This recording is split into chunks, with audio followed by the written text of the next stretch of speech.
नमस्कार, आदाब, सत श्री अकाल दोस्तों। मैं गौरव पारासर आप सभी विद्यार्थियों का हार्दिक अभिनंदन करता हूं। आप सबका हार्दिक स्वागत करता हूं शिवी एजुकेशन हब पर। जैसा कि आप सभी को पता है कि असिस्टेंट प्रोफेसर आयुष डिपार्टमेंट का एग्जाम होने जा रहा है 12 जनवरी 2026 को। परीक्षा बहुत नजदीक है और जो भी साथी तैयारी कर रहे हैं उन सब के लिए विशेष मौका है। आज ही Shivi education hub application download करें गूगल प्ले स्टोर से और आयुष जीके का जो बैच है वो वहां पर जाकर के आप मात्र 999 में उसे ज्वाइन कर सकते हैं। और याद रखना, ऐसे टॉपिक्स जीके के जो आपने कवर नहीं किए हैं, जाते जाते समय आप डबल स्पीड से पढ़ करके जाएंगे, रिवीजन करके जाएंगे, तो भैया आपकी जीके हो जाएगी मजबूत। याद रखना, पुनः आपसे कह देता हूं, आपकी सब्जेक्ट पर बहुत अच्छी पकड़ है लेकिन जीके पर पकड़ होना बहुत जरूरी है। जैसा कि आपसे प्रॉमिस किया था, देखिए आपके पिछली क्लास में हमने टॉपिक्स कवर करा दिए थे, पुनः एक बार याद दिला देता हूं आपको। ये वो टॉपिक्स हैं जो आपको कहीं नहीं मिलेंगे। कोई सी बुक लेकर के आ जाइए, वहां नहीं मिलेंगे। राजस्थान की कोई भी कोचिंग आप देखेंगे ये इनको नहीं कराएगी, लेकिन सिवी एजुकेशन संस्थान आपके लिए सदैव हाजिर है। पुनः आपसे कह दिया, पहला टॉपिक 1.1, 1.2, 1.3 कंप्लीट करा चुका था। इससे पहले मैंने दूसरी वीडियो बनाई थी क्रॉप्स ऑफ राजस्थान की, इसको हमने कंप्लीट करा दिया, evidence of crop production and pre historic site of Rajasthan. और सेकंड 2.2 भी हमने कवर कर लिया था कि evidence of crop production in ancient and medieval Rajasthan, ये भी कंप्लीट हो चुका था। आज हमारा जो टॉपिक रहेगा, देखो दो टॉपिक बचे हैं, एक तो टॉपिक थर्ड है, इसको भी कवर करेंगे। यह है minerals of Rajasthan, evidence of knowledge of minerals in ancient and medieval Rajasthan. और टॉपिक फोर है, इसको भी हम कवर करेंगे इसी वीडियो में कि मेडिसिनल हर्ब्स ऑफ राजस्थान। दोनों जो थर्ड और फोर्थ टॉपिक हैं ये आज के हमारे मेन टॉपिक रहेंगे। दोनों को आज की क्लास में कवर कर लेंगे। इसी के साथ हमारा जो बैच है विधि विधान से पूरा हो जाएगा। जिन विद्यार्थियों ने हमसे बैच ले रखा है उन सब के लिए अग्रिम शुभकामनाएं, आप सभी सफल हों। बाबा भोलेनाथ से ऐसी कृपा है कि आप सभी चयनित होकर के और मिठाई खिलाने के लिए हम तक जरूर पहुंचेंगे। ठीक है साथियों, चलिए अब हम चर्चाएं कर लेते हैं आपके सामने। सबसे पहले आपको याद रखना है, देखिए टॉपिक थर्ड की मैं चर्चा करूंगा, मिनरल्स ऑफ राजस्थान। ठीक है, चलिए इसकी शुरुआत हम कर लेते हैं। जैसा कि हमेशा से हम पढ़ते आए हैं, हमें क्या करना है, एक एक चीज को आसानी से समझना है और समझने के साथ उनके नोट्स भी हमें बनाने हैं। आपको दो तीन बातों का याद रखना है हमेशा। सबसे पहले तो किसी प्रकार की टेंशन चिंता है वो आपको नहीं लेनी है। सब कुछ आपका कवर में करा रहा हूं, बिल्कुल आपको समझते हुए जाना है। जैसे ही आप समझोगे तो भैया समझ लेना, समझ से ही आपकी समझ है ये डेवलप होगी और एक एक प्रश्न है आपका यहीं से बनेगा। तो आपको मैं बता भी दूंगा कि इंपॉर्टेंट क्या चीज है और क्या नहीं है। देखिए सबसे पहले मैं बात कर लेता हूं, टॉपिक नंबर थर्ड है और ये कहता है आपका, टॉपिक नंबर थर्ड हो गया और इसका नाम क्या हो जाएगा, राजस्थान के खनिज हो जाते हैं। ठीक है, राजस्थान के खनिज, मैंने मिनरल्स ऑफ राजस्थान, राजस्थान के खनिज। अब खनिज तो टॉपिक, जो मिनरल्स है ये टॉपिक तो आपका ज्योग्राफी का है। क्या ज्योग्राफी के अकॉर्डिंग पढ़ना है? नहीं मेरे भाई, ज्योग्राफी के अकॉर्डिंग आपको नहीं पढ़ना है। ये जो टॉपिक्स आपको पढ़ना है ये आपके आयुर्वेद में दिया है। और आयुर्वेद में देने के पीछे का रीजन क्या है कि आपके ये जो निकल कहां से रहे हैं, मैं बात कर लेता हूं मेरे भाई कि जो खनिज क्षेत्र हैं ये कहां से निकले हैं। सोना कहां से निकला है, चांदी कहां से निकली है, तांबा कहां से निकला है आपका। तो ये मिनरल्स हैं, इनका जो ज्ञान है ये तो हम ज्योग्राफी में करते हैं, लेकिन आयुर्वेद में टॉपिक इसलिए दिया है कि आपके तांबे के पात्र में यदि आप पानी पी रहे हैं तो आयुर्वेदिक उसका महत्व क्या होगा। समझ में आ रहे हैं आपकी बात? आपने सुना होगा कि आपने जो कॉपर होता है, या कॉपर है या पीतल है, पीतल में कभी भी खट्टी चीज नहीं रखते, खट्टी चीज रखने से वो जहर बन जाती है। तो ये जो आयुर्वेद से रिलेट करके आपको जो ज्ञान है, जो मिनरल्स है, इनको जोड़ के आपको पढ़ना है। लेकिन पिछली क्लास से भी आपने अनुभव किया, हम 360 डिग्री पढ़ते हैं, कंप्लीट सारी बातें पढ़ते हैं ताकि किसी तरह की दिक्कत आपको नहीं आए। चलिए मेरे भाई, अब सबसे पहले जो काम की बात है उनकी हम चर्चा करेंगे कि ये जो खनिज हैं इनको हम देखते हैं कि प्राचीन आपके राजस्थान और मध्यकालीन राजस्थान में खनिज हैं, ये कैसे मिले हैं। हमें क्या पता कि यहां उस समय भी खनिज नहीं मिलते थे, उसके प्रमाण क्या है इनकी हम चर्चा करेंगे। तो सबसे पहले तो ये खनिज हैं, ये आपको याद रखना है, एक तो प्राचीन राजस्थान में भी मिले हैं, ठीक, और एक आपके मध्यकालीन राजस्थान, यानी मध्यकालीन राजस्थान में भी साक्ष्य मिलते हैं और आपके प्राचीन राजस्थान में भी खनिज के क्या मिलते हैं, हमको साक्ष्य मिलते हैं। आपको याद रखना है कैसे। सबसे पहले मैं बता देता हूं कि राजस्थान प्राचीन काल से ही खनिज संपदा से समृद्ध रहा है, यानी यहाँ भरपूर मात्रा में आपके खनिज मिले हैं।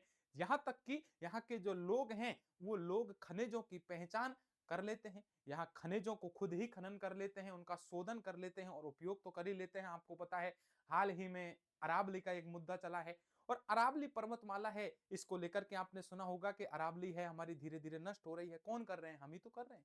धीरे-धीरे अरावली में जो मिल रहा है सब कुछ हम खोद रहे हैं। शोधन तक तो हम पहुँचने ही नहीं देते, खनिजों को मिल जाए। अभी देखो परसों की घटना मैं बता देता हूँ। देवली टॉक की एक लेटेस्ट घटना है, खबर आप सभी ने सुना होगा। गाँव के जो महाजन हैं, जहाँ पंडित जी हैं, उन्होंने किसी से कह दिया कि देखिए यहाँ पर सोना हो सकता है। गाँव वालों ने भी कहा कि चलो ठीक है, हो सकता है किसी ने सोने के ऊपर किसी को मार के गाड़ दिया हो। धीरे-धीरे खबर पहुँच गई, प्रशासन तक खबर लगी।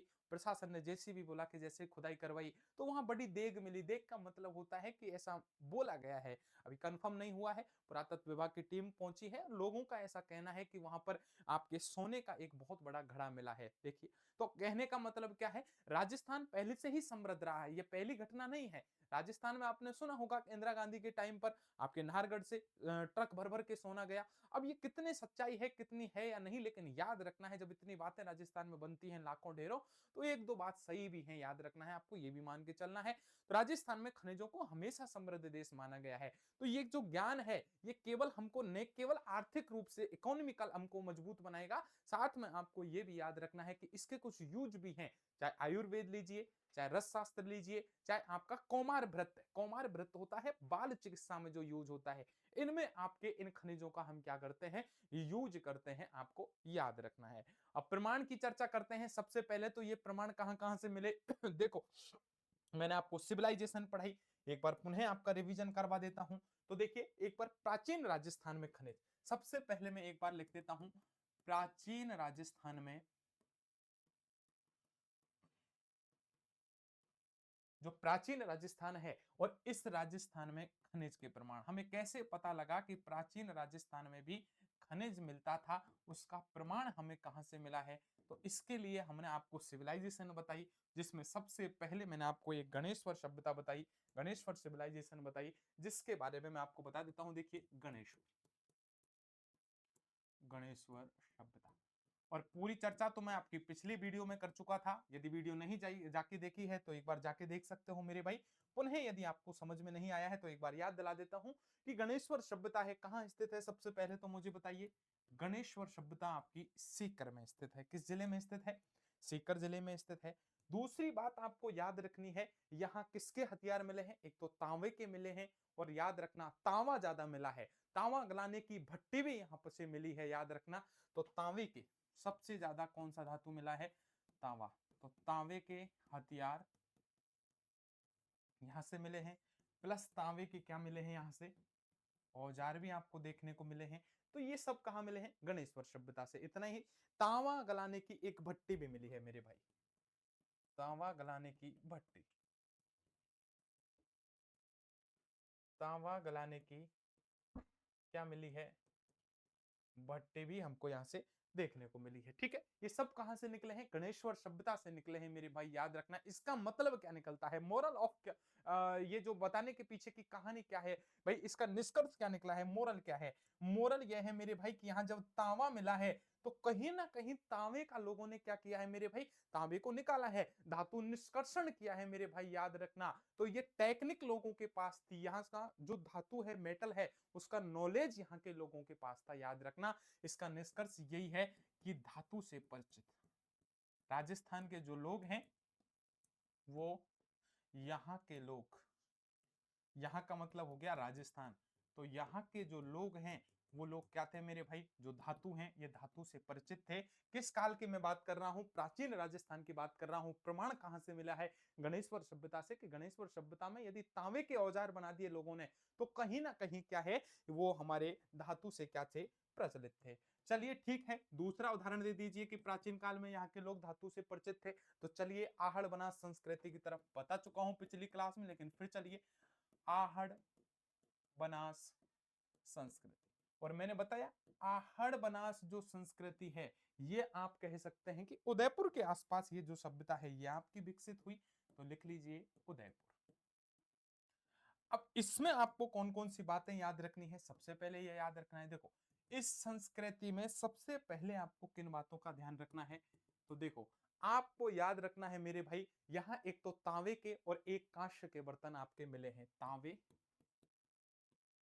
व कांस्य के बर्तन, एक तो तांबे के बर्तन मिले हैं, एक कांस्य के यहाँ के बर्तन मिले हैं। कांसा, याद रखना मेरे भाई, कांसा होता है उसको ही कांस्य बोल दिया है, ठीक है।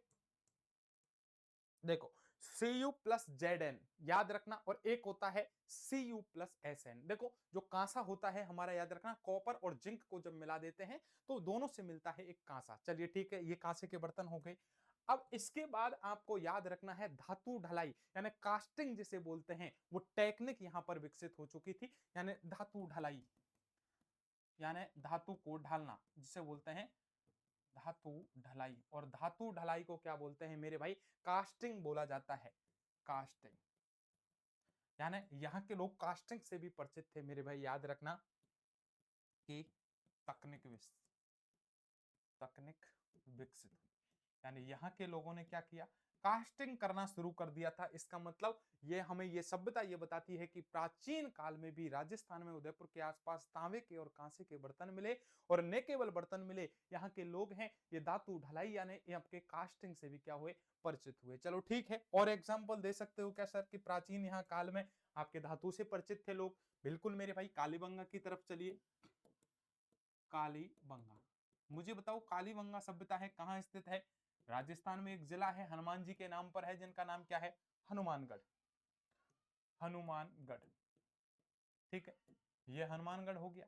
अब हनुमानगढ़ में जो ये कालीबंगा सभ्यता है, इस कालीबंगा सभ्यता में आपको याद रखना है, यहाँ तांबे के उपकरण मिले हैं। यहाँ भी कांसा प्लस तांबा दोनों के उपकरण मिलते हैं। या मैं बात कर लेता हूं जो अलॉय होती है, जो मिश्र धातु होती है, मिश्र धातु। लोगों ने धातु को क्या है मेरे भाई? जोड़ा है, यानी धातु प्लस धातु बराबर मिश्र धातु। याद रखना, यहाँ लोगों ने धातु तो मिली है लेकिन उनको मिलाना शुरू कर दिया है मेरे भाई, याद रखना।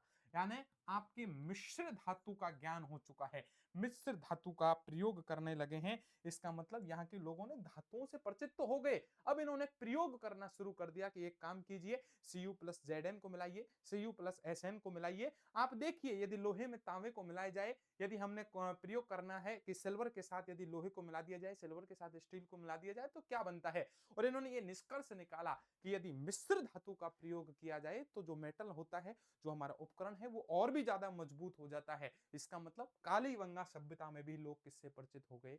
मिश्र धातु से परिचित हो गए। ये तो हमने प्रमाण देखे हैं, ये पुरातात्विक प्रमाण देखे हैं, याद रखना। पुरातात्विक प्रमाण देख लिए हमने कि प्राचीन काल में भी राजस्थान के लोग खनिज से परिचित थे, जिनमें गणेश्वर सभ्यता मैंने आपको बताई, आहड़ बनास संस्कृति मैंने आपको बताई, कालीबंगा सभ्यता मैंने आपको बताई। चलो ठीक है, कोई दिक्कत वाली बात नहीं है, ये तो पुरातत्व प्रमाण आपने देख लिए। लेकिन गुरुजी, क्या कोई ऐसा साहित्यिक प्रमाण आप दे सकते हैं क्या? जल्दी से हमें बता दो।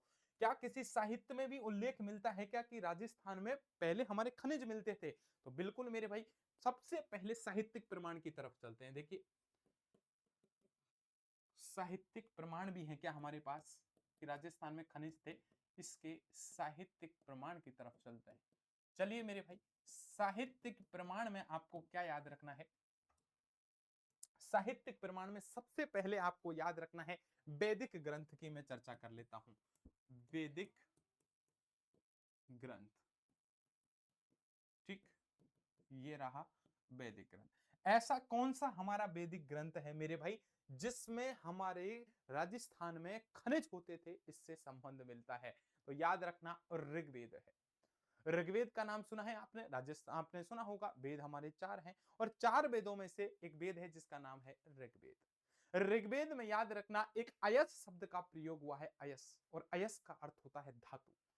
अयस शब्द का प्रयोग ऋग्वेद में किया है। वही एक वेद है अथर्ववेद, और इस अथर्ववेद में हमने खनिज आधारित औषधियों का वर्णन किया है। इसका मतलब सीधा सीधा हो गया, हमारे जो वेद हैं, इन वेदों में भी ये कहा गया है कि हमारे धातु हैं वो हमारे आयुर्वेदिक रूप से उपयोगी है, मानव के लिए उपयोगी है। उस समय का मानव धातु से परिचित हुआ करता था। तो इन बातों को दो को शॉर्ट में आप लिख सकते हैं कि मेरे भाई आयुर्वेद में,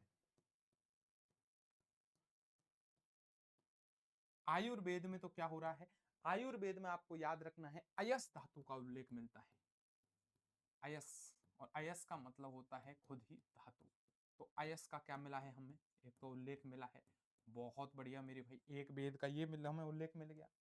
इससे इससे स्पष्ट हो गया कि राजस्थान में धातु मिलता है मेरे भाई, लोग प्राचीन काल में इससे परिचित हैं। एक मैं बात कर लेता हूं अथर्ववेद की। और अथर्ववेद की यदि हम बात कर लेते हैं तो याद रखना इसमें खनिज पर आधारित औषधि है।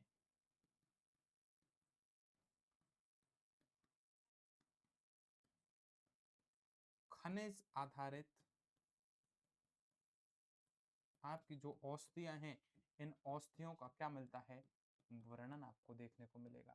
यानी खनिज पर आधारित आपकी औषधियां हैं, ये मिलती है मेरे भाई। इनका वर्णन आपके दो वेदों में मिला है, आयुर्वेद में और अथर्ववेद में। इस आधार पर हमने कह दिया कि आपके राजस्थान में भी लोग प्राचीन काल में धातु से परिचित थे। इसका वैदिक मैंने आपको ग्रंथ है ऋग्वेद अथर्ववेद, इनका उदाहरण दे दिया। क्या गुरुजी कोई आयुर्वेदिक ग्रंथ है क्या? क्या आयुर्वेदिक ग्रंथ आप बता सकते हो कि राजस्थान के प्राचीन काल में लोग यहाँ के धातु से परिचित थे, ये बता सकते हैं? बिल्कुल मेरे भाई, अभी बताऊंगा आयुर्वेदिक ग्रंथ। आयुर्वेदिक ग्रंथ बता दो जो ये प्रमाण दे कि प्राचीन काल में राजस्थान के जो लोग हैं वो धातु से परिचित थे। तो इसके लिए सबसे पहले मैं जो प्रमाण दूंगा वो दूंगा चरक संहिता का।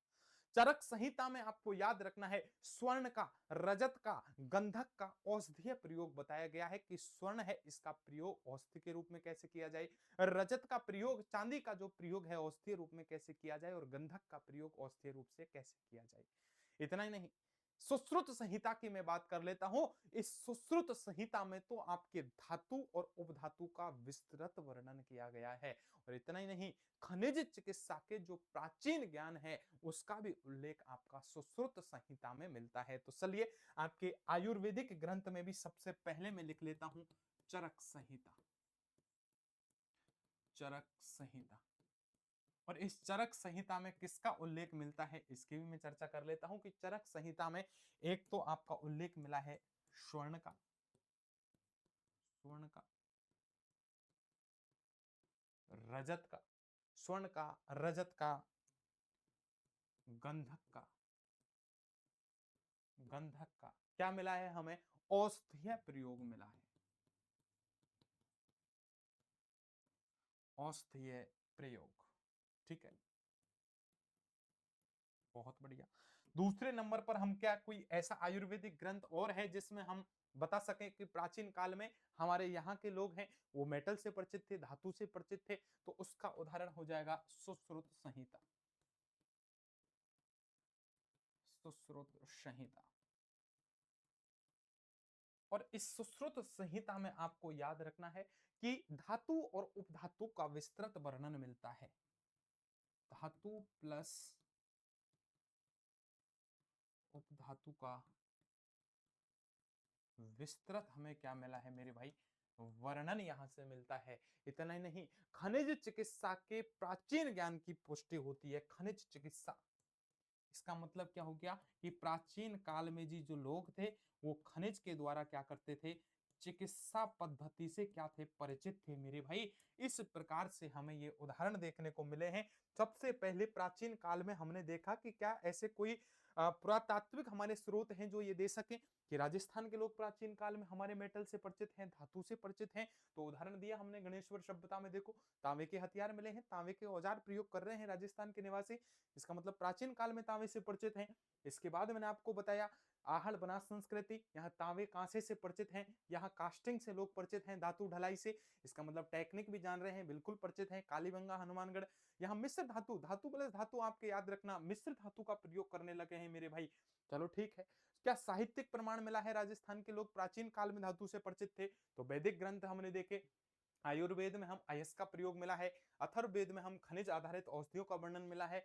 फिर हमने आयुर्वेदिक ग्रंथ देखे कि जिसमें मेटल का प्रयोग मिले तो चरक संहिता है, और चरक संहिता में स्वर्ण, रजत, गंधक का औषधीय प्रयोग मिला है। एक सुश्रुत संहिता आयुर्वेदिक ग्रंथ है जिसमें धातु उपधातु का हम वर्णन मिलते हैं और इसमें खनिज चिकित्सा का वर्णन भी मिलता है। इसका मतलब सीधे साधे तौर पर हमने पुरातात्विक स्रोत देखे, इसके बाद हमने क्या देखे मेरे भाई? आपके साहित्यिक स्रोत देखे, और फिर आयुर्वेदिक स्रोत हमने देख लिए जो ये स्पष्ट करते हैं कि प्राचीन काल में आपके राजस्थान में खनिज का ज्ञान होता था।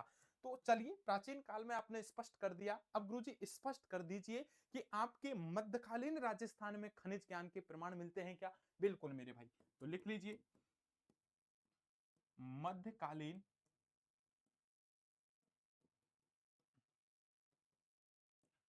मध्यकालीन राजस्थान में मध्यकालीन राजस्थान में खनिज ज्ञान के प्रमाण।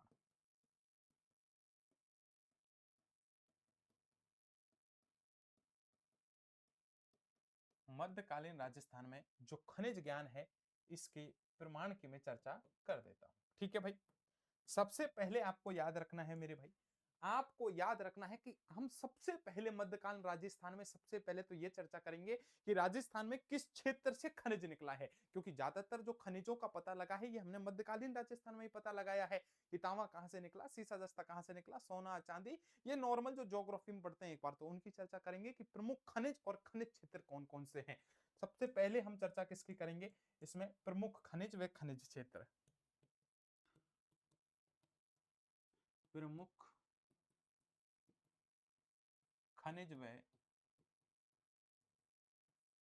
खनिज क्षेत्र।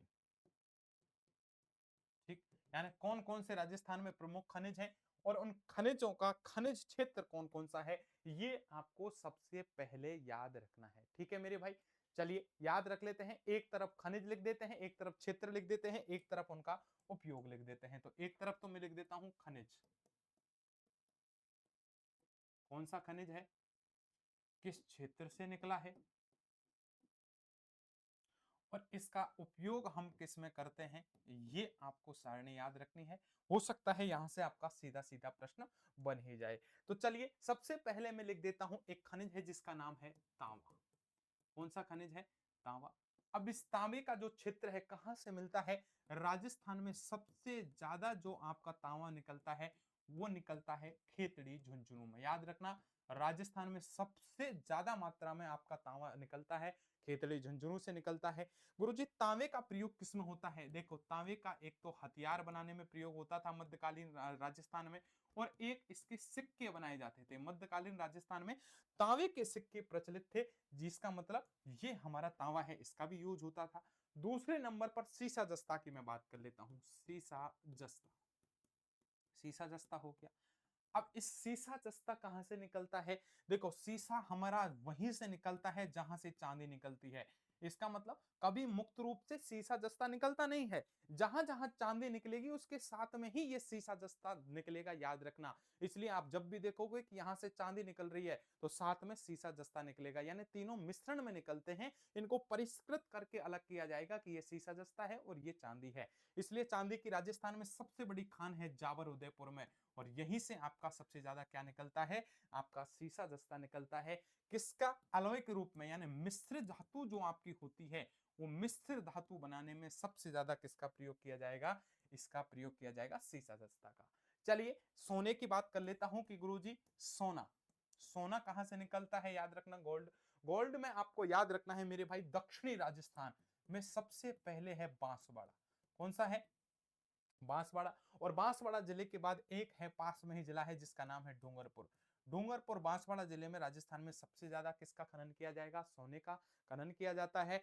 आप सभी को पता है सोने का मतलब किसमें, आभूषण में प्रयोग किया जाता है। चलिए ठीक है, मध्यकाल राजस्थान में सबसे ज्यादा हमारे जो आभूषण पहने जाते थे वो किसके पहने जाते थे मेरे भाई, सोने के पहने जाते थे, चांदी के पहने जाते थे। फिर हम देख लेते हैं चांदी तुरंत ही, कि चांदी, और चांदी सबसे ज्यादा यदि कोई निकलती है यदि किसी क्षेत्र में, तो मेवाड़ क्षेत्र में।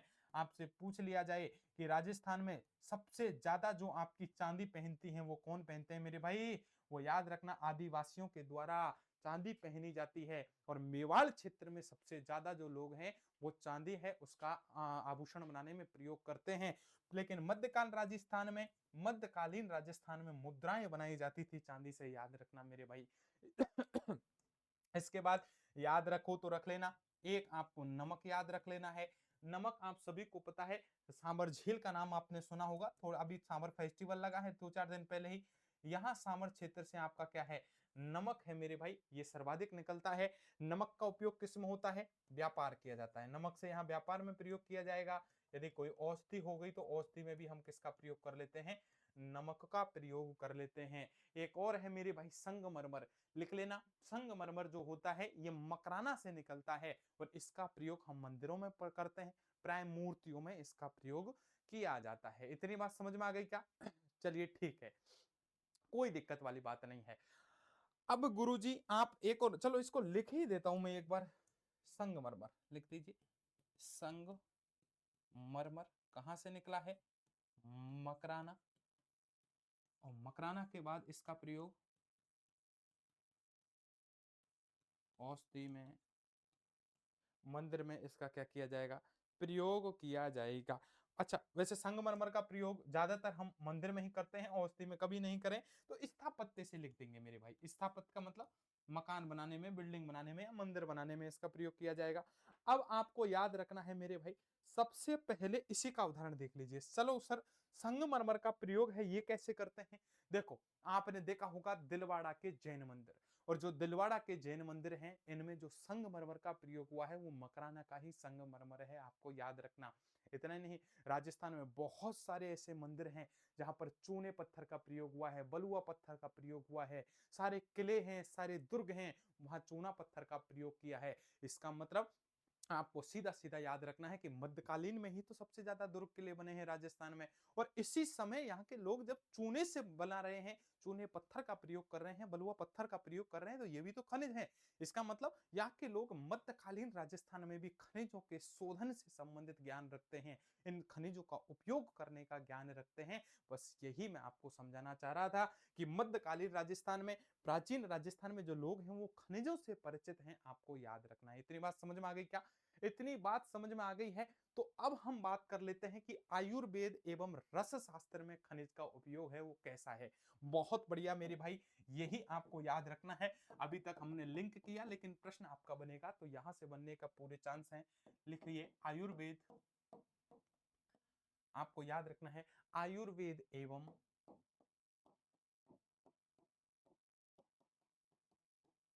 आयुर्वेद एवं रस शास्त्र में खनिज, यानी इनमें खनिजों का क्या क्या प्रयोग किया जाता है आयुर्वेद में और रसशास्त्र में, और यही हमें पढ़ना है, यही इंपॉर्टेंट है। सबसे पहले रस शास्त्र का विकास देखते हैं। रस शास्त्र का विकास,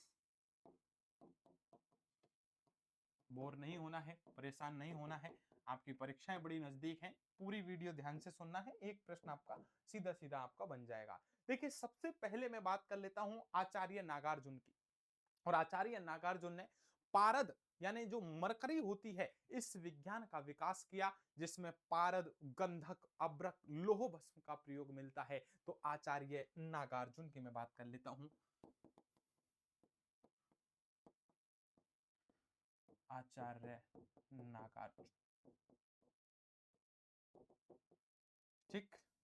और आचार्य नागार्जुन की मैं बात कर लेता हूं, इन्होंने पारद की मैं बात कर लेता हूं मेरे भाई, पारद। और पारद का मतलब क्या हो गया, मरकरी हो गया मेरे भाई, याद रखना।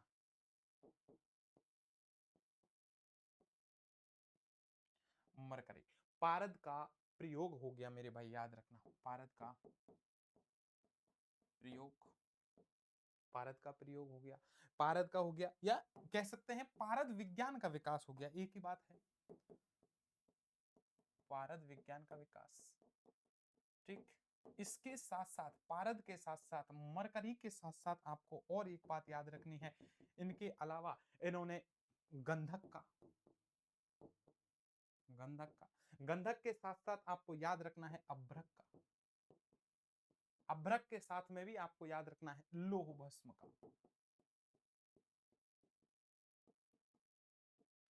लोह भस्म का जो विज्ञान है इसका क्या किया है, विकास किया है।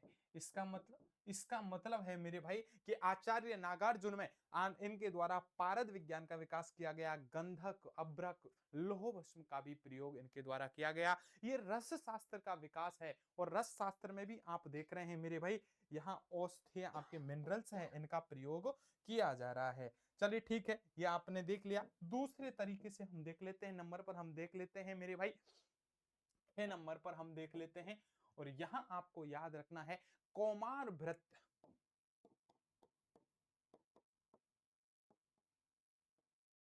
और कौमार भृत्य का मतलब हो गया बाल रोग। कौमार भृत्य का मतलब हो गया बाल रोग। और इस बाल रोग में क्या क्या उपयोग होता है मेरे भाई इन मिनरल्स का, इनकी भी हम चर्चा कर लेते हैं। चलिए, तो बाल रोग में आपको याद रखना है, सबसे पहले तो स्वर्ण प्राशन होता है। क्या होता है? स्वर्ण प्राशन। स्वर्ण प्राशन क्या है? स्वर्ण प्राशन। स्वर्ण प्राशन में आपको याद रखना कि बालक की रोग प्रतिरोधक क्षमता में वृद्धि करने के लिए सोने का प्रयोग किया जाता है मेरे भाई, याद रखना। इसलिए इस कौमार व्रत जब बाल रोग में आपके बच्चों का प्रयोग किया जाएगा तो एक मेटल का प्रयोग किया जाता है जिसका नाम है सोना, और उसी के लिए इसका नाम हो गया स्वर्ण प्राशन। तो इसका मतलब इससे क्या होती है? इससे बालक की इम्यूनिटी जो पावर है, रोग प्रतिरोधक क्षमता है, वो उसकी वृद्धि होती है। तो बालक की प्रतिरोधक क्षमता में, बालक की प्रतिरोधक क्षमता में क्या होती है? वृद्धि होती है। सबसे पहले तो आपको ये बात याद रखनी है। दूसरे नंबर पर कौन सी बात याद रखनी है मेरे भाई? दूसरे नंबर पर आपको याद रखनी है लौह भस्म। दूसरे नंबर पर आपको याद रखनी है लौह भस्म। ये तो स्वर्ण प्राशन हो गया। एक आपको याद रखनी है लौह भस्म। इस लौह भस्म का क्या प्रयोग होता है? देखो, इस लौह भस्म का प्रयोग होता है कि पांडु रोग, जिसे आप एनीमिया बोलते हैं ना, उस एनीमिया के इलाज में कौमार व्रत में आपके लौह भस्म का प्रयोग किया जाता है। तो लिख सकते हैं पांडु रोग, जिसे बोला जाता है एनीमिया। और इस एनीमिया के उपचार में भी, इलाज में भी मेरे भाई हम एक मेटल का प्रयोग कर रहे हैं जिसका नाम है लोहा। ठीक है, फेरस याद रखना, जिसे लोह भस्म के नाम से हम जानते हैं। साथ में ही एक अभ्रक भस्म है जिसका प्रयोग किया जाता है, लिख लीजिए अभ्रक भस्म। कौन सी भस्म है? अभ्रक भस्म। और इस अभ्रक भस्म का प्रयोग किसमें किया जाएगा? यदि आपके कौमार व्रत में यह सीधा सीधा बताया गया है कि यदि किसी बच्चे में श्वसन विकार है, याद रखना, तो उसके लिए हम अभ्रक भस्म का प्रयोग करते हैं। तो याद रखना श्वसन, आपको याद रखना है श्वसन विकार में, श्वसन विकार में हम किसका प्रयोग करते हैं? अभ्रक भस्म का प्रयोग करते हैं। ये हमने कौमार भट्ट के अनुसार आपके जो राजस्थान के जो हमारे मिनरल्स हैं, इनका हमने क्या देख लिया? यूज देख लिया है, याद रखना है। चलिए आगे मैं बात कर लेता हूं, आगे मैं चर्चा कर लेता हूं कि जो मिनरल्स हैं इनका प्रशासनिक और आर्थिक प्रमाण क्या है। देखो, प्रशासनिक, राजस्थान में इन मिनरल्स का प्रशासनिक व आर्थिक प्रमाण भी मिलता है क्या? बिल्कुल मेरे भाई, इन मिनरल्स का प्रशासनिक प्रमाण भी आपको देखने को मिलेगा। आपको आर्थिक विकास है ये भी देखने को मिलेगा। कैसे मिलेगा? कि राजपूत काल की मैं चर्चा कर लेता हूं। राजस्थान में याद रखना मेरे भाई, राजपूत काल जब चल रहा था तो राजपूत काल में यहाँ खदानें हैं वो सीधे राज्य के नियंत्रण में होती थी। यानी जो यहाँ खान खदानें मिलती थी उन पर राज्य का क्या होता था? नियंत्रण होता है। किसका नियंत्रण होता था मेरे भाई? राज्य का नियंत्रण होता था। जो ताम्र पत्र है, तांबे के जो पत्र हैं, या जो किसी पत्थर पर कोई लेख मिला है, कोई शिलालेख है, उनका खनन है, उसका उल्लेख यहां से मिलता है। और खनिजों से ही राज्य की अर्थव्यवस्था है वो सुदृढ़ होती थी मेरे भाई, याद रखना। यानी राजपूत काल में खनिज से, खनिजों से राज्य की अर्थव्यवस्था क्या होती थी? सुदृढ़ होती थी मेरे भाई, याद रख। ठीक, ये अर्थव्यवस्था है, ये सुदृढ़ होती थी। अब इसका निष्कर्ष क्या निकला है, मुझे ये बता दीजिए एक बार। इस टॉपिक को दिया क्यों गया था? ये टॉपिक आपके इसलिए शामिल किया गया कि आपके प्राचीन काल में राजस्थान के लोग हैं, ये खनिजों से परिचित थे। मध्यकालीन राजस्थान में लोग हैं, ये भी खनिजों से परिचित थे। और न केवल खनिजों से परिचय दिया गया है, इन खनिजों का आपके आयुर्वेदिक दृष्टिकोण से क्या महत्व बताया गया है, आपके साहित्यों के अनुसार इनका प्रयोग किया गया है, उसमें भी उल्लेख मिला है। तो राजस्थान में ये परंपरा है, खनिज समृद्ध है हमारा राजस्थान, इसलिए यहाँ वैज्ञानिक सोच है। राजस्थान एक सिस्टमेटिक ढंग से यहाँ एक अप्रोच रखता है। आयुर्वेद हो चाहे आपका रस शास्त्र हो, उसका खनिज से एक घनिष्ठ संबंध बताया गया है। इसीलिए चिकित्सा हो चाहे स्थापत्य कला हो चाहे आपकी अर्थव्यवस्था हो, इन सब का आधार जो बनता है वो हमारे खनिज बनते हैं मेरे भाई, याद रखना। इसी कारण से आपका ये टॉपिक है, ये डाला गया है। लेकिन फिर से आपको एक बार रिवीजन करा देता हूं मेरे भाई। आज हमने जो टॉपिक थर्ड की शुरू किया है, टॉपिक थर्ड की चर्चा करी है, ये हमने पहले कर दिए थे। लेकिन जिन विद्यार्थी ने पहली बार हमारी वीडियो देख रहे हैं तो याद रखना, सिवी एजुकेशन हब के नाम से हमारा गूगल प्ले स्टोर पर एक एप्लीकेशन है। वहां जाकर के आयुष की अभी या फिर आप जब भी इस वीडियो को देखें मेरे भाई, तो इन फ्यूचर भी हम प्रत्येक जब भी आपकी भर्ती निकलती है तो आयुष के विद्यार्थियों को याद रखना है, Shivi education hub application download कर लेना है, आयुष का बैच ज्वाइन कर लेना है। और संपूर्ण आपको जो बैच है वो लेटेस्ट पढ़ाया जाता है, आपके सिलेबस के अकॉर्डिंग पढ़ाया जाता है। और बार बार विद्यार्थियों को जब चयन होता है तो याद रखना, वो हमारे पास आते हैं, कहते हैं कि सर जी आपने बहुत अच्छी तरह से गाइड किया, पुनः आपको चैलेंज देते हैं, आप राजस्थान के किसी भी संस्थान के पास जाइए, टॉपिक आपको कोई कवर नहीं कराएगा, हम फ्री में आपको यूट्यूब पर इसलिए उपलब्ध करवा रहे हैं ताकि जो कोई नहीं दे सकता, हमारा ये प्रयास रहता है कि आपके सामने मेहनत करके हम दें, प्रत्येक बच्चा हमारे पास पहुंचे। और शिवी एजुकेशन हब के माध्यम से जिन बच्चों ने कोर्स ले रखा है वो अवश्य सफल हो, ऐसी ईश्वर से शुभकामनाएं हैं। देखिए, पहला दूसरा टॉपिक कवर कर लिया था, तीसरा टॉपिक मैंने अभी जस्ट पढ़ा दिया है, जिसका नाम है minerals of Rajasthan, evidence of knowledge of minerals in ancient and medieval Rajasthan. ठीक है, तो आपके प्राचीन और मध्यकालीन राजस्थान में हमने खनिज देख लिए, इसका जो एविडेंस हमने देख लिया, इसका प्रमाण हमने देख लिया है मेरे भाई। और इनका आयुर्वेदिक रूप से, साहित्यिक रूप से, पुरातत्व रूप से इनका क्या क्या उल्लेख है, किस किस में यूज हो रहा है, ये सब कुछ हमने देख लिया, विधि विधान से टॉपिक कवर किए हैं। एक भी प्रश्न यहां से गलत नहीं होगा, ये हमारा चैलेंज है आपको। अब टॉपिक फोर्थ की तरफ बढ़ते हैं, जिसका नाम है मेडिसिनल हर्ब्स ऑफ राजस्थान। चलिए मेरे भाई, यहां तक बात समझ में आ गया, लेकिन टॉपिक थर्ड है, इसका एक बार मैं रिवीजन करवा देता हूं मेरे भाई। याद रखना, राजस्थान में खनिज हैं, खनिजों को देखो दो भाग में परिचित करेंगे हम, खनिजों को दो भाग से पढ़ेंगे कि क्या प्राचीन राजस्थान के लोग खनिजों से परिचित थे, क्या मध्यकालीन राजस्थान के लोग खनिजों से परिचित थे। चलिए मेरे भाई, सबसे पहले प्राचीन राजस्थान की तरफ चलते हैं। तो प्राचीन राजस्थान में हम देखते हैं कि ऐसे क्या पुरातात्विक स्रोत मिलते हैं जो खनिजों के बारे में बताते हैं। तो हमने चेक किया, हमने प्रोफाइल चेक करी, हमने चेक किया कि प्राचीन राजस्थान के समय यदि किसी ने फेसबुक चला रखी हो तो उसकी इंस्टाग्राम स्टोरी देख लेते हैं, फेसबुक पे क्या क्या पोस्ट डाली है वो चेक कर लेते हैं। तो एक भाई साहब ने चेक किया था कि मैं सीकर से हूं, गणेश्वर सभ्यता है और यहाँ तांबे के हथियार हैं, औजार हैं, तांबा गलाने की भट्टी है। इसका मतलब ये सीधा सीधा निकला है कि प्राचीन राजस्थान में भी लोग मेटल से परिचित थे, धातु से परिचित थे। हम उदयपुर के एक व्यक्ति है, उसकी हमने फेसबुक आईडी चेक की, भाई साहब है, इनका डेट ऑफ बर्थ है लगभग प्राचीन राजस्थान के समय का था। यहाँ भी आपके तांबे और कांसे के बर्तन निकले, यहाँ भी उनको पता लगा कि यहाँ कास्टिंग करता हुआ मिला, उसने कुछ वीडियो अपलोड कर रखी थी, मिलियंस में व्यूज थे। तो भाई साहब क्या कर रहे थे, कास्टिंग कर रहे थे, धातु की ढलाई कर रहे थे। तो हमें पता लगा कि वाह, वास्तव में आपके प्राचीन काल में भी लोग हैं वो धातु से परिचित हैं। चलो ठीक है, हम कालूबंगा हनुमानगढ़ के एक व्यक्ति को पकड़ा, उनकी इंस्टाग्राम आईडी हमने चेक करी, वहां भी पता लगा कि ये तो मिश्र धातु बना रहा था, मेटल मेटल को ऐड कर रहा था, वो तो मजबूत धातु बनाने के प्रयास में था। इसका मतलब ये परिचित तो हो गया, अब भाई साहब फेमस होना चाह रहा था, इसलिए बार बार एक नए नए प्रयोग करता हुआ जा रहा था। निष्कर्ष निकला कि प्राचीन काल में राजस्थान का जो लोग हैं ये हमारे मेटल से परिचित हुए। ये हमने, चलो ठीक है, पुरातात्विक स्रोत देख लिए, साहित्यिक स्रोतों की हमने चर्चा करी। तो साहित्यिक स्रोतों में वैदिक ग्रंथ हैं हमारे, जिनमें एक है आयुर्वेद। आयुर्वेद में भी धातु का उल्लेख मिलता है, जिसके रूप में अयस शब्द हमें देखने को मिलता है। अथर्ववेद है, इस अथर्ववेद में भी खनिज पर आधारित औषधियों का वर्णन मिलता है। इसका मतलब हमारे साहित्य भी हमारे क्या दे रहे हैं, प्रमाण दे रहे हैं, जिनमें वैदिक ग्रंथ के रूप में आयुर्वेद देख लिया और हमने अथर्ववेद देख लिया।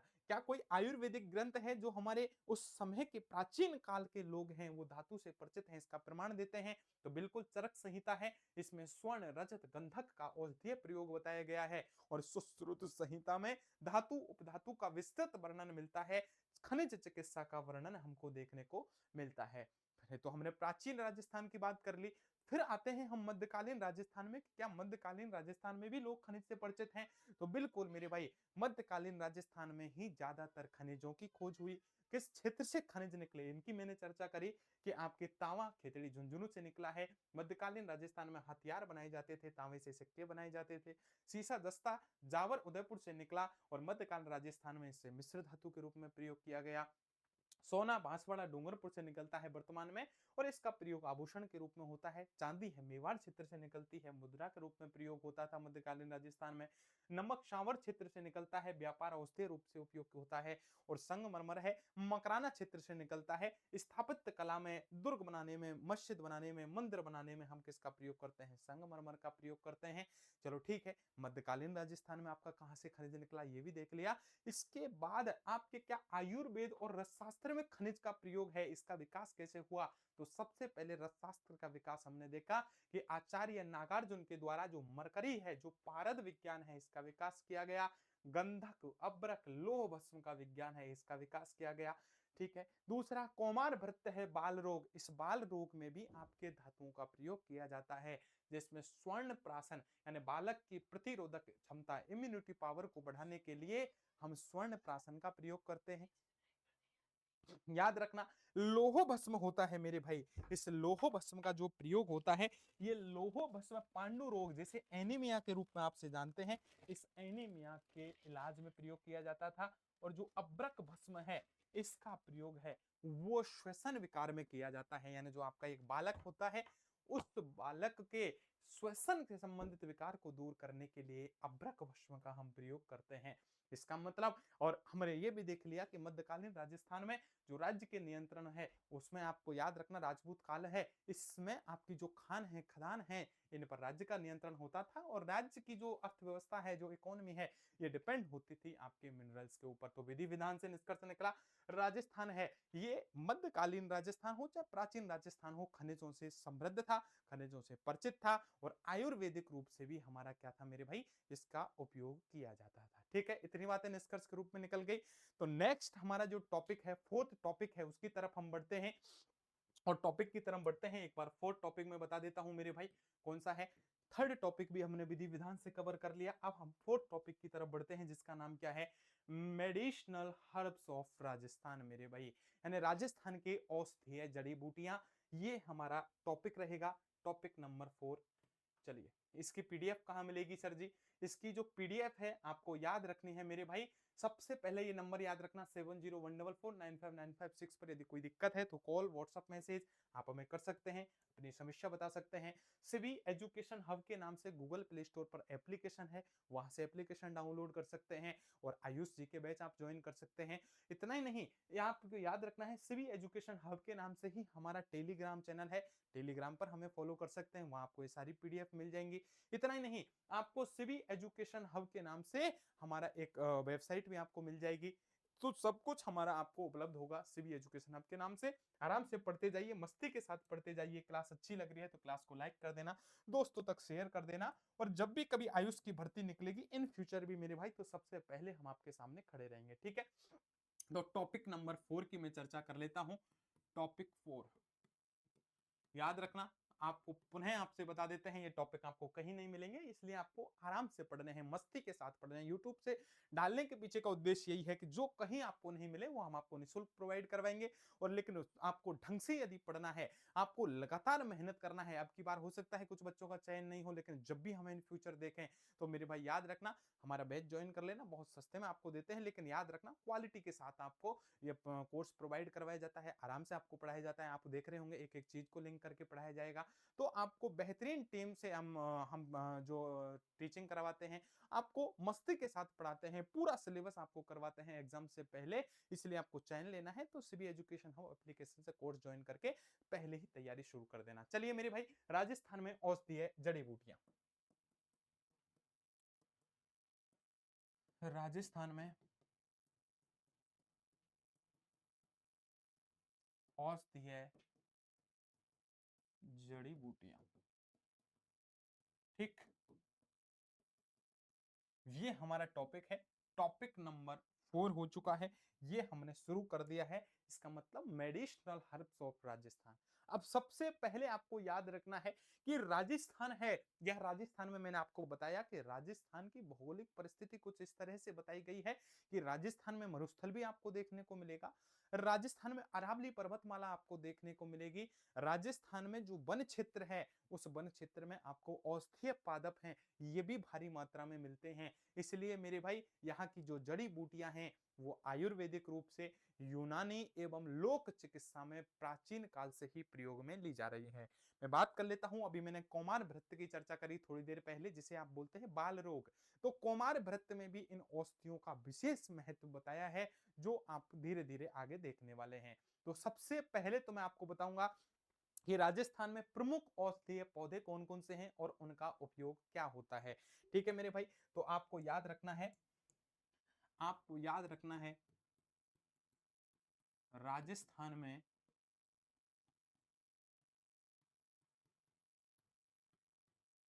क्या याद रखना है, राजस्थान में प्रमुख औषधीय पौधे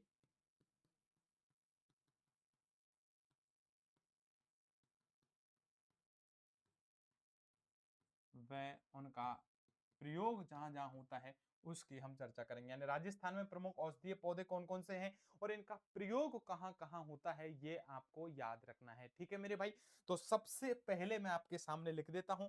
चलिए, एक तरफ तो मैं क्या लिखूंगा, औषधीय पौधा, क्या लिखूंगा इधर, औषधीय पौधा। एक तरफ हमने औषधीय पौधा लिख दिया है मेरे भाई। एक तरफ मैं क्या लिखूंगा, उसका वानस्पतिक नाम क्या है, वानस्पतिक नाम क्या है। एक तरफ मैं क्या लिखूंगा, उसका प्रमुख क्षेत्र क्या है, उसका प्रमुख क्षेत्र क्या है। और एक तरफ मैं लिखने वाला हूं कि इसका औषधीय उपयोग क्या है, औषधीय उपयोग। ठीक, ये चार चीजें यदि आपने देख ली तो विधि विधान से आपकी सारी चीजें यहां से क्या हो जाएंगी, क्लियर हो जाएंगी। तो सबसे पहले आपको याद रखना है अश्वगंधा, पहले नंबर पर क्या याद रखना है, अश्वगंधा। दूसरे नंबर पर मैं क्या लिख देता हूं मेरे भाई, गिलोय की मैं चर्चा करूंगा, गिलोय। गिलोय के बाद आपको याद रखना है तीसरे नंबर पर क्या याद रखना है मेरे भाई, गुग्गुल। क्या नाम याद रखना है, गुग्गुल। अभी आपको बताऊंगा मेरे भाई इनके वनस्पतिक नाम क्या है जिनको आपको नाम याद रखने हैं। और चौथे नंबर पर मेरे भाई आपको याद क्या रखना है, एलोवेरा, एलोवेरा या एलोवेरा, आपको जो भी है याद कर सकते हो। पांचवें नंबर पर क्या आपको याद रखना पड़ेगा, पांचवें नंबर पर आपको नीम याद रखना है। छठवें नंबर पर आपको तुलसी याद रखनी है। सातवें नंबर पर आपको याद रखना है हरड़ याद रखनी है। ठीक, आठवें नंबर पर आपको क्या याद रखनी है, बहेड़ा याद रखना है। नवे नंबर पर आपको क्या याद रखना है, नवे नंबर पर आपको आंवला याद रखना है। 10वें नंबर पर आपको शतावरी याद रखना है। क्या नाम याद रखना है, शतावरी आपको याद रखना है। ठीक है, ये याद यदि आपने रख लिए तो आपको किसी प्रकार की कोई दिक्कत नहीं होने वाली है।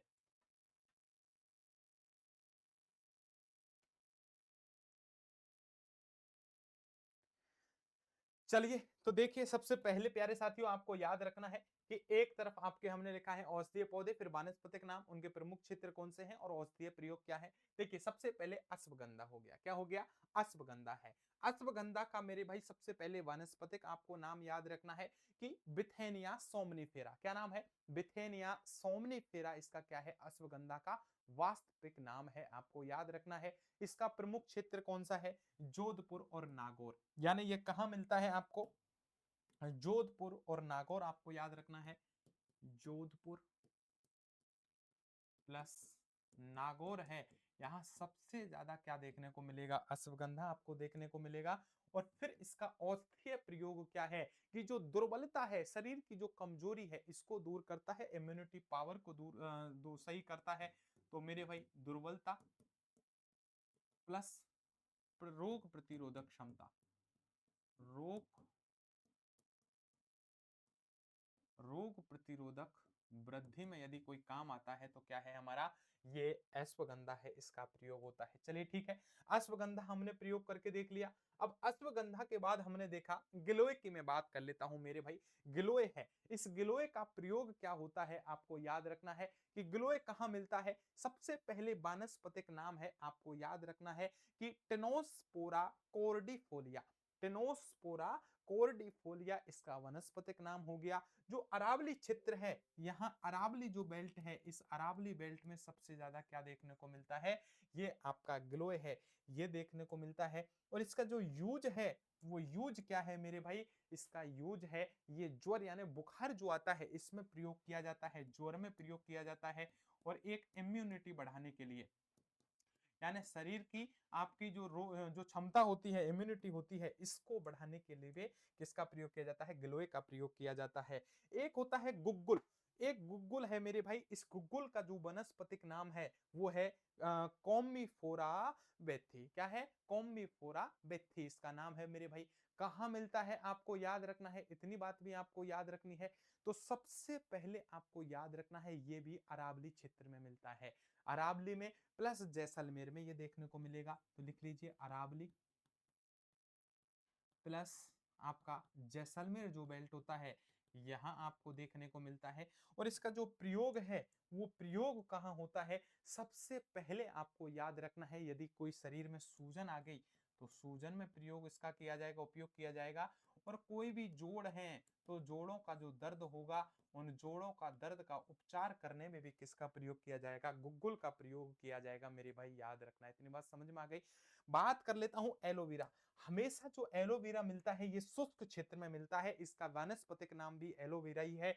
और एलोवेरा कहां मिलता है, जगह राजस्थान में यदि आपसे पूछ लिया जाए मेरे भाई, तो ये शुष्क क्षेत्र में मिलेगा। शुष्क क्षेत्र का मतलब हो गया मरुस्थल में मिलेगा मेरे भाई, राजस्थान में कहीं भी जहां शुष्क क्षेत्र है वहीं आपको देखने को मिल जाएगा। और एलोवेरा है, इसका जो प्रयोग है त्वचा के रोग में किया जाता है। सबसे पहले तो याद रखना, कोई भी आपकी त्वचा से संबंधित रोग होगा उसमें इसका प्रयोग किया जाएगा। और पाचन में आपकी यदि कोई दिक्कत आ रही है तो एलोवेरा आपको दिया जाता है, याद रखना। बाबा रामदेव जी हैं, उन्होंने तो एलोवेरा का इतना प्रयोग कर दिया, घर घर में महिलाओं ने सुंदर होने के लिए एलोवेरा उगा दिए। फिर उनको सुबह शाम को मेरे भाई एलोवेरा को रगड़ रहे हैं अपने चेहरे पर, याद रखना। तो त्वचा रोग में इनका उपयोग किया जाता है, याद रखना। पाचन में भी आपने देखा होगा एलोवेरा आपको यूज करना पड़ता है, ठीक है। इतनी बात समझ में आ गई क्या। अब हम आगे चलते हैं, एलोवेरा हमने देख लिया, एलोवेरा के बाद हम कहां चलते हैं, नीम की तरफ चलते हैं मेरे भाई। नीम कहां मिलता है सबसे पहले मुझे बता दो। नीम का पहले वानस्पतिक जो नाम है वो क्या है, वो है अजार डिक्टा इंडिका। क्या है, अजार डिक्टा इंडिका इसका मेरे भाई वनस्पतिक नाम है। लेकिन ये मिलता कहां है आपको ये भी याद रखना है, संपूर्ण राजस्थान में, ऑल राजस्थान में मेरे भाई याद रखना, आपका नीम है ये जरूर मिलेगा। और यहां मिलेगा, लेकिन इसका उपयोग क्या होता है गुरुजी, त्वचा से संबंधित कोई भी रोग है, ये त्वचा रोग है, इसलिए तो आपसे कहते हैं जब भी फोड़े फुंसी हो जाते हैं तो गर्म पानी कीजिए, उसमें गर्म पानी में नीम की पत्तियां डाल के रखिए और बाद में उनसे स्नान कीजिए, तो आपके त्वचा संबंधित रोग खत्म हो जाते हैं। कोई भी कृमि आपके शरीर पर चिपक गए हैं तो उनको दूर करने के लिए किसका प्रयोग करते हैं, नीम का प्रयोग करते हैं। तुलसी की तरफ आ जाओ मेरे भाई, तुलसी, तुलसी का जो वैज्ञानिक जो नाम है, वनस्पतिक नाम है वो क्या है, वो है ओकिमम सेक्टम। क्या है? ओकिमम सेक्टम इसका वनस्पतिक नाम है, आपको याद रखना। जो तुलसी है मेरे भाई, आप सभी को पता है घरेलू स्तर पर उगाई जाती है। हर घर में क्या होती है? ये आपकी तुलसी उगती है। इसलिए तो सीरियल बन गई, तुलसी मेरे आंगन की, घर घर तुलसी। ये सब नाम मेरे भाई याद रखना। हर घर में तुलसी मिलती है राजस्थान में। इसका मतलब जब भी आपकी सर्दी का माहौल अभी चल रहा है, याद रखना। और तुलसी, जब भी आपकी खांसी हो जाती है तो खांसी में आपके दूर करने के लिए किसका प्रयोग करते हैं? तुलसी का प्रयोग करते हैं। एक है हरड़ मेरे भाई, याद रखना। हरड़ का प्रयोग कब होता है? तो हरड़ का जो प्रयोग होता है वो है टर्मिनेलिया के चैबुला। याद रखना, टर्मिनेलुआ चैबुला है ये इसका वनस्पतिक नाम हो गया है हरड़ का। और हरड़ कहां देखने को मिलती है? दक्षिणी राजस्थान में देखने को मिलती है। कहां मिलती है? दक्षिणी राजस्थान। जो दक्षिणी राजस्थान है, यहाँ सबसे ज्यादा हरड़ का क्या होता है? उत्पादन होता है। और हरड़ मेरे भाई याद रखना, जब भी शरीर में कोई पाचन होती है, आपने देखा होगा पाचन संबंधित कोई दिक्कत होती है या शरीर में कब्ज बनती है, तो कहते हैं ना गर्म पानी के साथ हरड़ का यूज कर लो मेरे भाई। ये हरड़ ही हमारे क्या है मेरे भाई? टर्मिनेलुआ चैबुला। चलिए बहेड़ा की बात कर लेता हूं। ये क्या है? टर्मिनेलिया बिलिरिका है मेरे भाई, याद रखना इसका वैज्ञानिक नाम हो गया है। और ये कहाँ मिलता है? ये आपका उदयपुर में मिलता है। किस में मिलता है? राजस्थान के लगभग उदयपुर के आसपास बेल्ट में मिलता है। और श्वसन संबंधित कोई भी रोग है उसमें इसका प्रयोग किया जाता है। श्वसन संबंधित रोग के निवारण में हम किसका प्रयोग करते हैं? बहेड़ा का प्रयोग करते हैं, याद रखना। नेक्स्ट देख लेते हैं मेरे भाई आंवला। और आंवला है, इसका प्रयोग कहाँ किया जाता है? सबसे पहले आंवला है, इसका जो वनस्पतिक नाम है वो क्या है? इसका वनस्पतिक जो नाम है ये है एम्बलिका ऑप्सिनेलिस। याद रखना मेरे भाई। इसका जो मिलता कहाँ है, किस क्षेत्र में मिलता है? आपको याद रखना है अरावली में इसका क्या है? सर्वाधिक ये इसका उत्खनन होता है, या फिर अरावली में इसको सबसे ज्यादा मात्रा पाई जाती है। और ये बलवर्धक के रूप में प्रयोग किया जाता है। शरीर में ताकत बढ़ाने के लिए औषधीय रूप से हम किसका प्रयोग करते हैं? आंवले का प्रयोग करते हैं। फिर मैं चर्चा कर लेता हूं मेरे भाई, एक है हमारी शतावरी। और शतावरी मेरे भाई याद रखना, इसका जो वनस्पतिक नाम है वो क्या है? वनस्पतिक नाम है एस्पेरगस रेसिमोसस। याद रखना मेरे भाई, ये इसका वनस्पतिक नाम है। टेक्निकल नाम आपको याद रखने ही पड़ेंगे, कोई ऑप्शन नहीं है।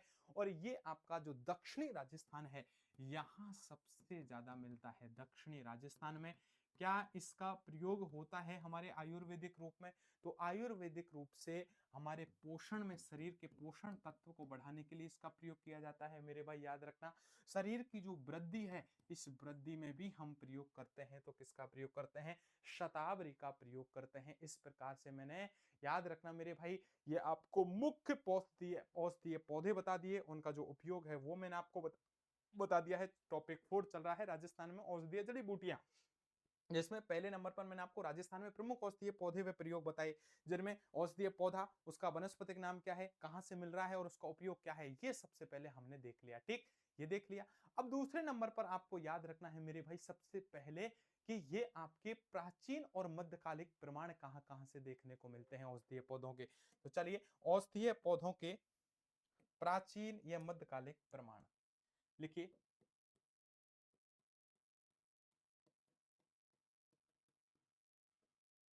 औषधीय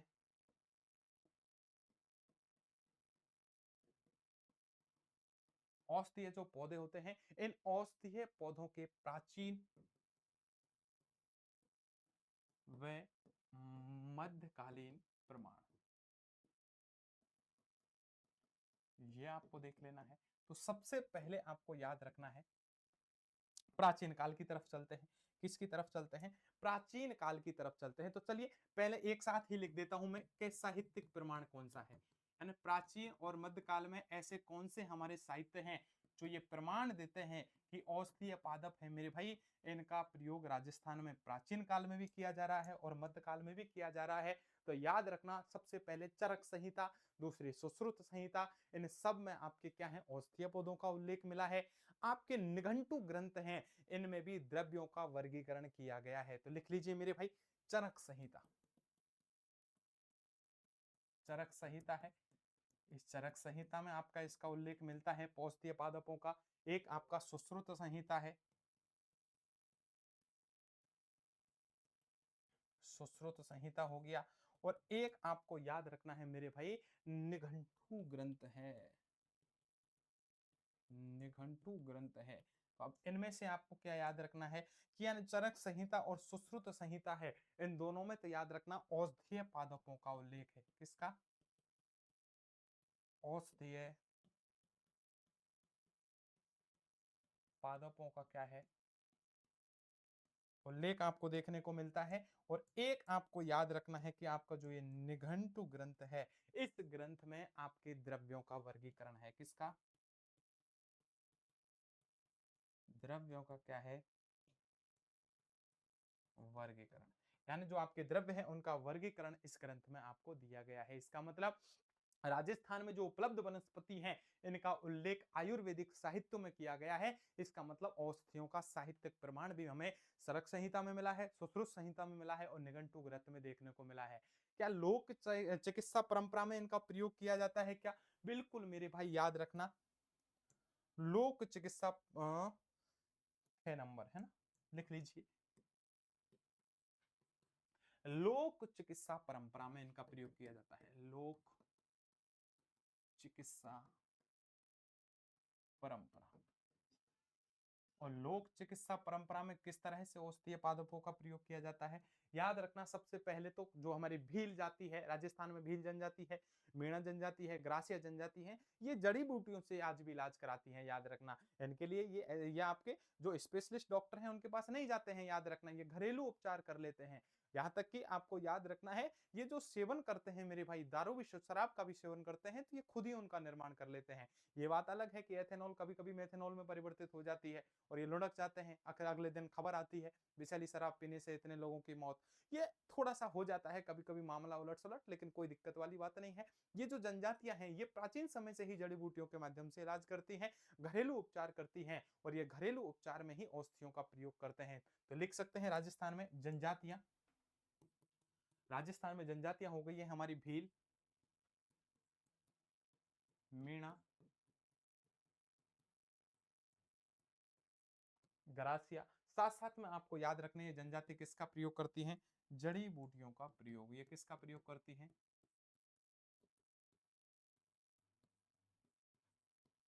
किसका प्रयोग करती हैं? जड़ी बूटियों का क्या करती हैं भाई? ये प्रयोग कर रही हैं।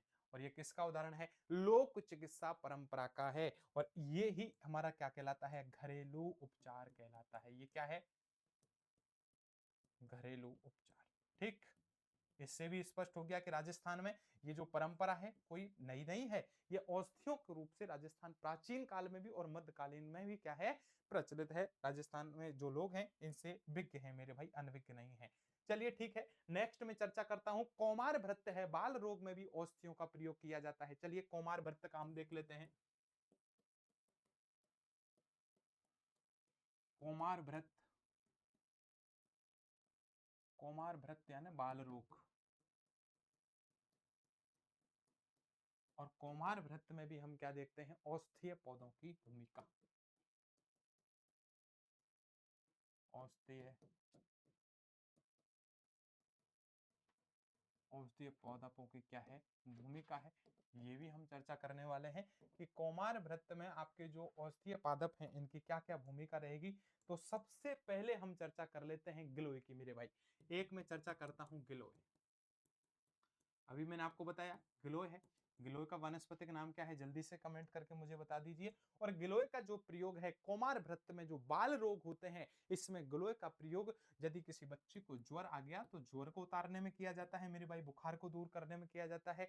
शरीर में यदि कोई संक्रमण हो गया है तो उस संक्रमण का उपचार करने के लिए भी हम किसका प्रयोग करते हैं?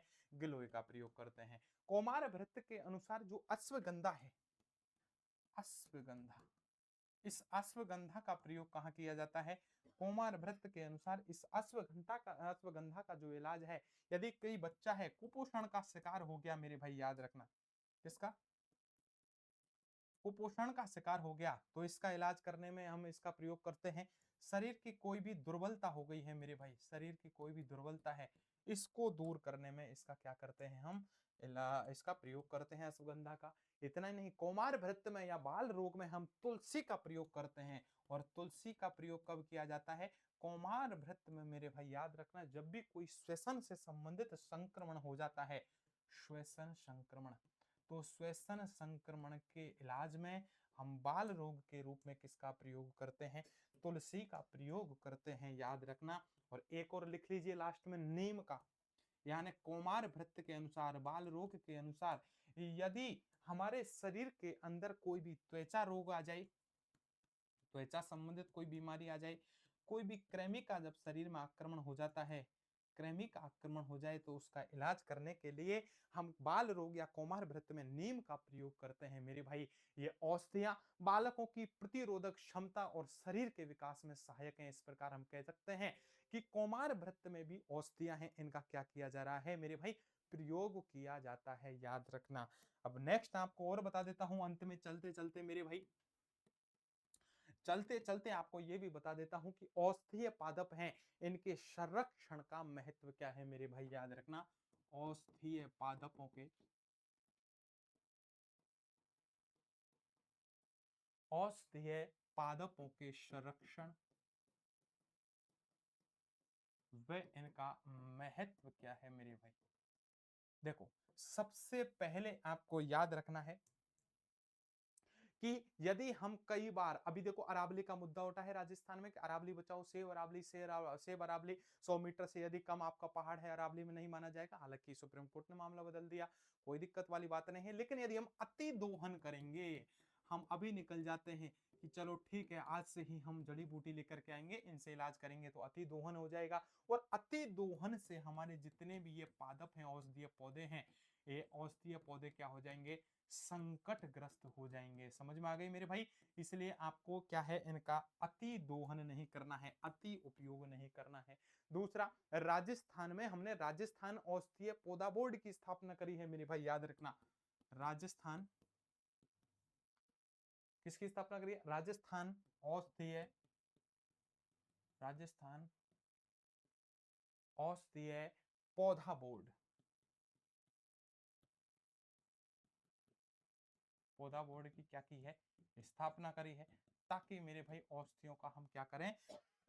प्रयोग कर सके, अनुप्रयोग कर सकें। और एक आयुष मंत्रालय के द्वारा संरक्षण करने का प्रयास किया जाता है। आयुष मंत्रालय के द्वारा क्या किया जाता है? संरक्षण का प्रयास। ठीक मेरे भाई, विधि विधान से मुझे उम्मीद है ये आपको टॉपिक समझ में आ गया होगा। लेकिन फिर भी आपको इसका निष्कर्ष क्या निकलता है, मोरल क्या निकलता है कि राजस्थान में औषधि जड़ी बूटियां हैं और आयुर्वेद है, ये एक आयुर्वेद की औषधियां हैं, ये अमूल्य हैं हमारे लिए मेरे भाई। और कौमार व्रत में बात कर लेते हैं तो सुरक्षित और प्रभावी उपचार हमें ये औषधियां देती हैं। स्वास्थ्य, पोषण और रोग निवारण में औषधियां हैं, ये हमारे लिए अति महत्वपूर्ण होती हैं। समझ में आ गई क्या बात मेरे भाई? एक बार पुनः आपको रिवीजन करा देता हूं मेरे भाई।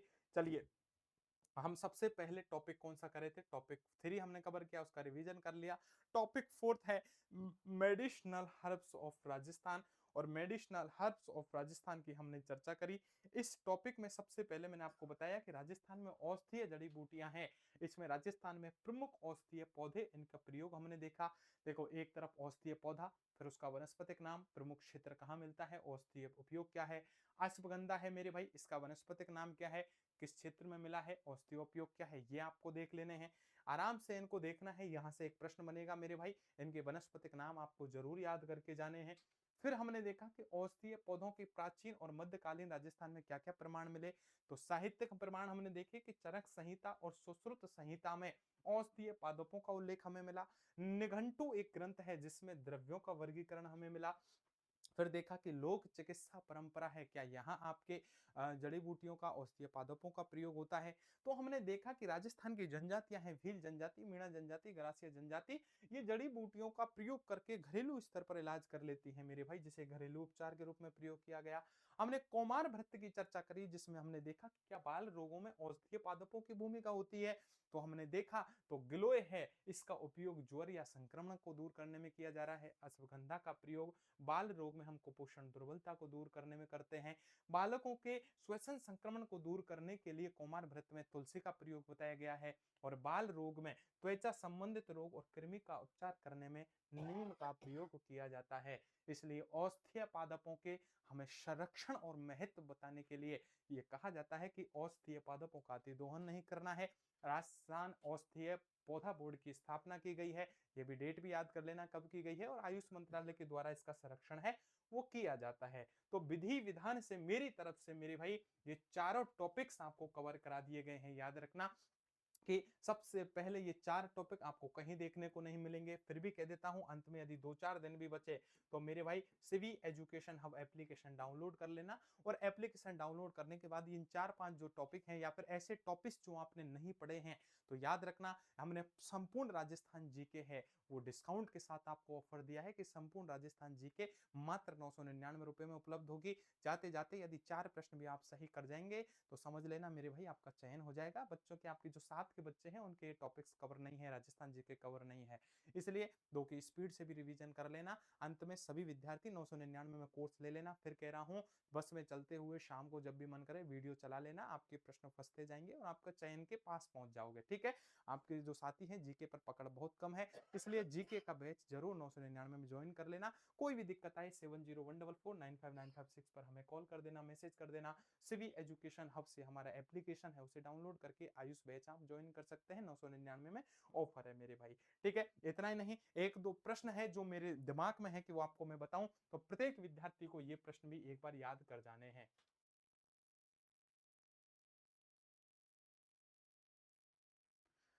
चलिए, तो एक ऐसा प्रश्न मैं आपको चर्चा कर देता हूं जो आपकी परीक्षा के लिए अति महत्वपूर्ण है, विगत परीक्षाओं में भी बार बार पूछा जाता रहा है। तो देखिए ये प्रश्न कौन सा हो जाएगा, ये है आपका पंचकोटा से संबंधित। मुझे बताइए पंचकोटा में आपके 5 तत्व हैं, इनसे मिलकर के सब्जी बनाई जाती है जिसे पंचकोटा बोला जाता है। और ये आपको याद रखना है, कैर, शांगरी, कुमटिया या कुमट शब्द है याद रखना, एक गोंदा या इसे लसोड़ा के नाम से भी बोलते हैं और एक अमचूर है, सूखे आम का टुकड़ा होता है मेरे भाई। इसलिए ये 5 हैं और इन पांचों को मिलाकर के जो सब्जी तैयार की जाती है जिसे पंचकुटा के नाम से राजस्थान में जानते हैं, याद रखना कैर, शांगरी, कोमटिया, गोंदा और अमचूर, ये 5 तत्व आपसे पूछे जा सकते हैं कि निम्न में से पंचकुटा में कौन कौन शामिल होता है या कौन शामिल नहीं होता है। तो पुनः साथियों एक बार आप सभी से मेरी यही रिक्वेस्ट है, वीडियो अच्छी लगी है तो वीडियो को लाइक कर देना, वीडियो को शेयर कर देना।